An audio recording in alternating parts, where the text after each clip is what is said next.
honest, I think the black nigga. He looks majestic. The white nigga looks cute. Caucasian counterparts. I am an actress. Surprisingly, Okay, bro. I am an. I look like this guy. I am definitely in top 1%. I look like this guy. I feel like this is like who I look like. Now, let's look at the side profile where there are more differences. Skeletal bimexillary protrusion. Wait, This what? impacted Oh, I don't have a slight penetral protrusion. I don't have that. My protrusion is straight. I'm one of the top 1%, if not top 2. Like, come on, man. Like, come on. Don't get me dirty. Yeah, we're watching on that one too. This one is, you guys can see, to be honest, what makes an African American face. And I can see that ugly ass streamer. Michael B. Jordan. to the point where literally this is gonna be very funny. working at. Which face do you find more attractive, the first or second? Or are they roughly equal in facial attractiveness? To be honest, I think the black nigga. He looks majestic. The white nigga looks cute. No, but the black nigga looks majestic. Objectively, both faces are well into the top 1% of attractiveness, yet different proportions and features make each face attractive. I sought to find the differences between attractive Caucasians and attractive African Americans, so I ran my own case study to determine the differences. For my study, I curated a diverse pool of top models and actors from both ethnic groups, widely acknowledged for their attractiveness. Through analysis, I discovered the similarities and differences between attractive Caucasians and African Americans. A notable difference emerged between the races within their eye areas.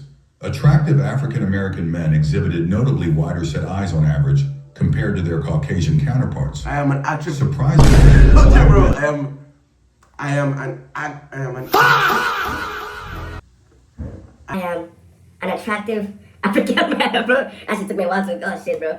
average eye separation ratio exceeded that of attractive white women, challenging conventional notions associating wider set eyes with femininity.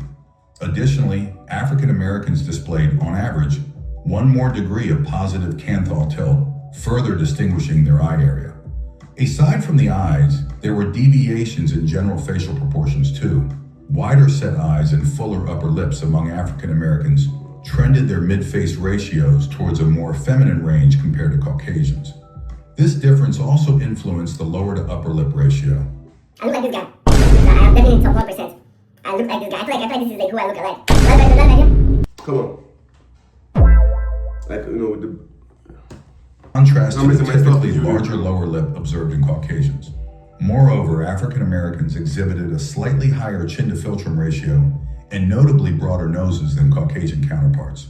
For a detailed facial analysis or looks-maxing advice, check the official Face IQ website linked in the description. I'll probably check it out. Let's get back to the video. I'll probably check it out. The similarities are as interesting as the differences. Examine the factors that make I look like this guy, bro. This nigga right here? No, not my type of look. Not my type of Both look. ethnic groups showcase low set and dark eyebrows, with a slight positive eyebrow tilt and an average eye aspect ratio of 3:1. Additionally, both races had similar jaw widths and inclinations from the front profile. Both groups displayed similar facial third proportions and face shapes, with a dominant lower third and a face 1.33 times taller than wide. A wide neck emerged as a universal trait among men from both races. Now, let's look at the side profile where there are more differences. The first notable difference was that African Americans had a slightly less flat profile than Caucasians. This was depicted in multiple facial convexity measurements and nasal assessments. Although attractive African Americans had more rounded profiles, they generally had flatter profiles than most people in the population. This depicts that you still want a flatter, well-projected side profile, regardless of race. Assessments also depicted that African Americans generally had less projected noses than Caucasians. This slightly affected assessments such as the total facial convexity angle, which measures the profile's flatness by considering the brow ridge, nose, and chin. Since African Americans typically have a slight skeletal bimixillary protrusion, this impacted Yo, I don't have a slight ventral protrusion. I don't have that. My protrusion is straight.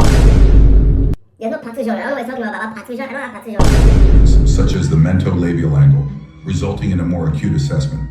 This bimaxillary protrusion, or in simpler words, the upper and lower jaw being more projected, resulted in African Americans often failing lip assessments such as the E-plane. This is entirely expected as these cephalometric assessments were laid out for Caucasians.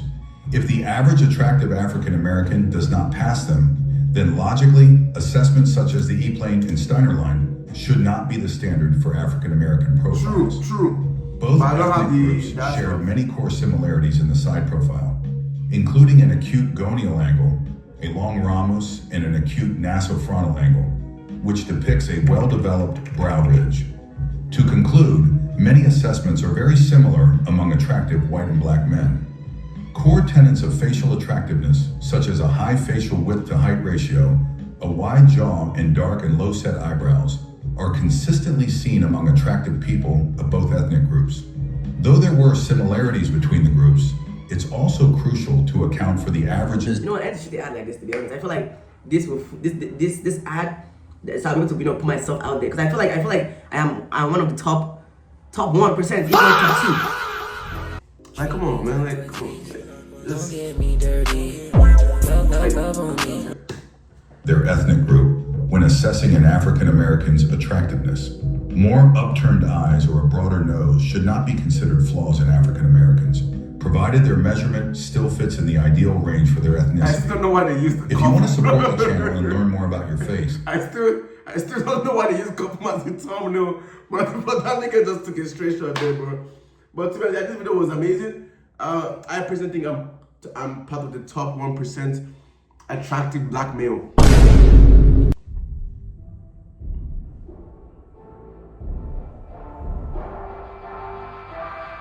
Me and Michael B. Jordan.